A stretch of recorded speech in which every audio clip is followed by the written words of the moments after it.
dhismaha jidka xeego ee isku xidha deegaanada Boorama Baki iyo Xeebta oo hawsheedu si wanaagsan ay u socoto ayaa waxa maanta safar qiimeyn ku tagay oo xogogaal loogu noqonayay qaabka shaqadu uga socoto halkaasi wasiirka wasaaradda beeraha Jamhuuriyadda Somaliland oo ay weheliyaan injineero iyo maareeyaha wakaaladda wadooyinka Somaliland iyo salaadiin goobta shaqadu ka socotay oo ah wadada xeego ka hadlay wasiirka wasaaradda beeraha Jamhuuriyadda Somaliland Professor Farax Cilmi Geedole iyo maareeyaha wadooyinka Professor Xasan Cali Cismaan waxaanay ka warameen hawshu halka ay maraso waxa weeyaan xididada ama halbowlayaasha dhiigoo kale waa sidoo maareeyuhu sheegay ummad xidhnayd oo xabsi ku jirtay oo buurleyda intaa leeg ku xidhnayd oo beeraley ah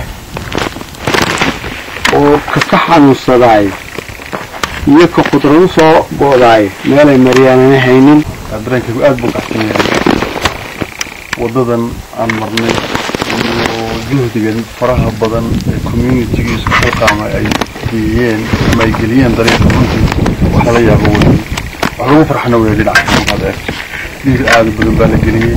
Suldaan Cabdiraxmaan Jaamac Dawal iyo mid kamida dadka deegaanka ayaa iyaguna carabka ku dhuftay maanta waxa sharaf weyn ah in la joogo arayhi guud ee wadooyinka Somaliland Professor Xasan Cali Cismaan inaan u yeedhno inagala soo qayb galaan isaga iyo injineero hogaaminayo koobka horeeya waxa noo qabtay deelka wadada dadaal ka galay wasiirka ay beeraha ayaa nooga qabtay